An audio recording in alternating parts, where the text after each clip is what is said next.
everybody, this is Coach McCreary from Baseball by the Art, and today's video post kind of goes along with a written post that I did a long time ago that I wanted to put in video form to kind of give you an idea of what it looks like for real instead of just in written form there. It involves the importance of tracking the ball all the way back to the catcher's glove when you are hitting. Now basically what that means is when I'm a hitter, I want to, if I'm going to take the pitch for a ball or strike, I am going to follow the ball all the way back to the catcher's mitt. A habit that a lot of hitters get into is that they do not turn their head when they swing.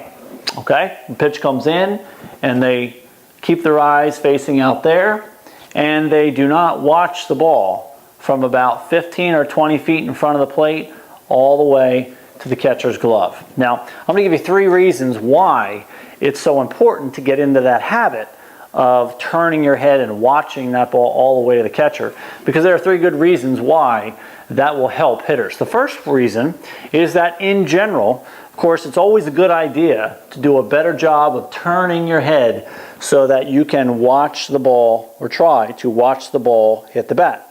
Anytime a hitter swings and keeps his eyes looking out here, he's setting himself up for not a very good swing because he's not actually looking at the ball. So it's a good training technique to always get in the habit of turning your head as the ball comes in so that I can better see that ball, or at least try to see that ball hit the bat. So anytime I take a pitch, if I can turn and watch the ball all the way to the catcher's mitt, I am training my head to turn as the pitch comes in instead of just keeping my eyes out where the pitcher is and trying to hit a ball that's over here. So that's tip number 1. In general, it's going to help you become a better hitter by keeping your head down a little bit better.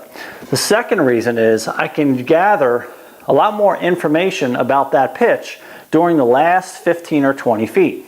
If I am a hitter and I am looking out in that direction, and I stop turning my head and I fail to watch the ball as it goes to the catcher's mitt, I lose that information. Often what will happen is 15 or 20 feet out, that pitch may look like a strike. But when I follow that ball all the way to the catcher's mitt, I may notice that the ball had more tail on it, or sink, and actually ended up as a ball. Well, if I keep my eyes looking out there and I don't turn it to watch the ball go to the glove, I miss that information.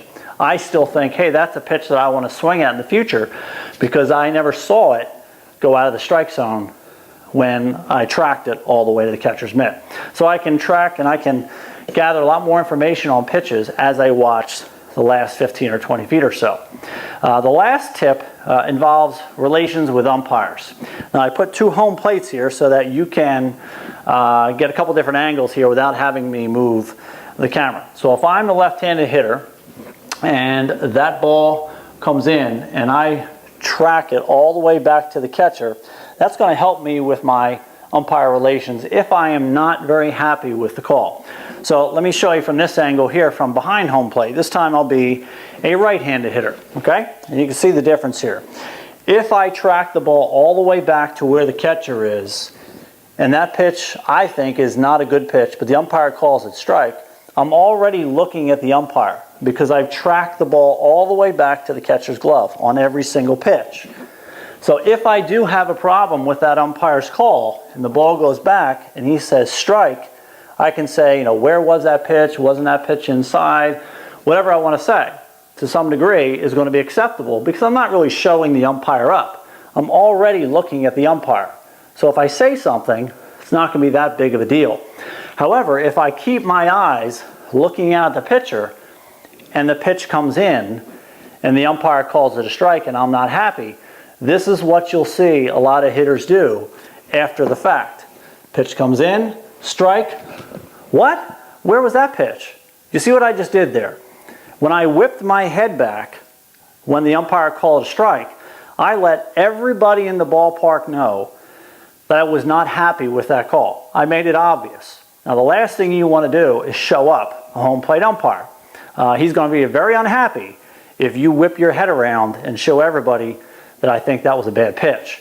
So it helps you with your relations because if your eyes always are looking back at the catcher and therefore the umpire, if I make a comment, I'm really not showing him up. because most people around the ballpark are just going to see me turn my head like I do on every pitch. But if I all of a sudden whip my head back after a strike call, everybody knows I'm not happy with the umpire, and that's not good with your relations with umpires. So there's 3 good reasons why turning your head and tracking the ball all the way to the catcher is a good idea. It's a good idea in general to watch the ball come in and hit your bat a little bit longer. Second is I gather information on the last 15 to 20 feet of the pitch. And the third reason, I can keep in the good graces of the umpires a little bit more instead of showing them up. So give it a try. When you're taking pitches, when you're in a game, track that ball all the way back to the catcher's glove. I'm Coach McCreary, and that's your tip for the day. Thanks for watching, everybody.